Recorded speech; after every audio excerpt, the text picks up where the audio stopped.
السلام علیکم دوستو، میں ہوں اسد قریشی اور آج کی ہماری ویڈیو ہوگی ہارپ ٹیکنالوجی کے بارے میں۔ جیسا کہ آپ لوگ جانتے ہوں گے بہت سارے بیچ میں سے کہ ہارپ ٹیکنالوجی امریکہ نے دریافت کی تھی۔ یہ ایک ایسی ٹیکنالوجی ہے جس کو استعمال کر کے امریکہ کسی بھی ملک میں طوفان لا سکتا ہے، وہ بارشوں کی صورت میں ہو، وہ زلزلے کی صورت میں ہو، یا پھر وہ مصنوعی بارشوں کی صورت میں ہو۔ یہ ایک ایسی ٹیکنالوجی ہے جس کا استعمال کر کے وہ کسی بھی ملک کو تباہ و برباد کر سکتا ہے۔ جی ہاں، تو اس ٹیکنالوجی کا استعمال امریکہ نے اس لیے بنایا کہ وہ اپنے دشمن کو موت کی دلدل تک دھکیل سکے۔ اس ٹیکنالوجی کا پہلی بار استعمال 2011 میں جاپان پر کیا گیا، جب جاپان ترقی کے عروج پر تھا اور وہ امریکہ کے ساتھ آنکھیں ملانا تو کچھ بھی نہیں تھا سمجھتا، وہ امریکہ کو کچھ سمجھتا ہی نہیں تھا۔ جی ہاں، تو اس وقت پہلی دفعہ جب جاپان پر سمندری طوفان آنے کے بعد امریکہ کے ایک ٹی وی چینل نے کہا جی کہ یہ سمندری طوفان، یہ جو آفت آپ پر آئی ہے، یہ آفت آپ پر لائی گئی ہے۔ تو اس کا تو پہلے ہی دنیا میں کافی زیادہ انکشاف ہو چکا ہے کہ ہارپ ٹیکنالوجی امریکہ نے دریافت کی ہے۔ یہ ایک شیطانی، اس کو دجال ہی کہہ سکتے ہیں، دجال 2 ہے یا دجال 1 ہے۔ تو امریکہ نے ہمیشہ چاہا کہ وہ پوری دنیا پر کنٹرول کرے، تو یہ اس کی ایک نشان۔ تو اب آ جاتے ہیں کہ ایسا ہی کچھ ہمارے عرب کنٹری میں کہا یہ جا رہا ہے، سنا یہ جا رہا ہے کہ کیا کیا ہے کہ عرب ہمارے جو ہے سعودی عربیہ اور دبئی اور ان کے ساتھ ملتے جلتے جو ملک ہیں، انہوں نے یہ مصنوعی بارش کروائی ہے تاکہ ان کے ملک میں زیادہ گرمی ہوتی ہے اور ٹورسٹ پلیس ہے، لوگ بہت زیادہ جا رہے ہیں، تو انہوں نے کہا کہ ہم ویدر چینج کریں۔ تو اس ویدر کے چینج کرنے میں اس ہارپ سسٹم کا استعمال کیا گیا ہے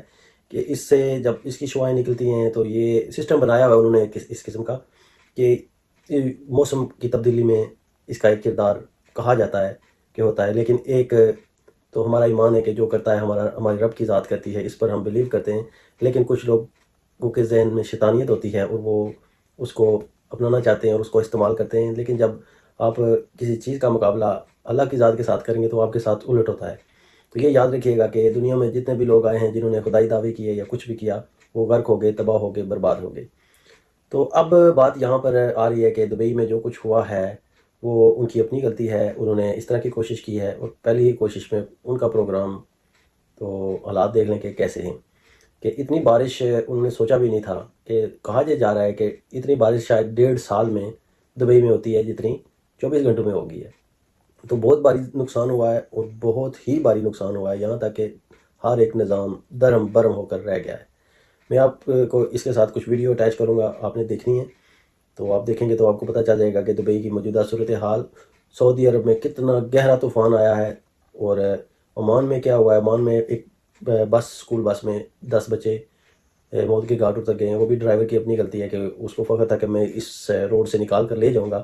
تو جب روڈ کے درمیان میں پہنچی تو گاڑی پھنس گئی، گاڑی بند ہوگی اور 10 بچوں کی موت ہوگی۔ تو یہ بڑا حیران کن اور بڑا افسوسناک واقعات ہیں جو اس وقت پیش آ رہے ہیں۔ دبئی کے لوگوں کی نیندیں اڑ چکی ہیں،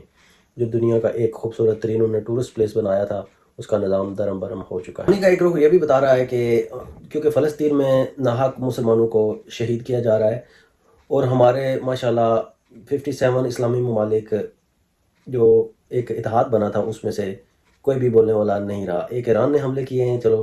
مانتے ہیں کہ ایران نے آنکھیں دکھائی ہیں، لیکن 56 جو ہیں بالکل خاموش بیٹھے ہیں۔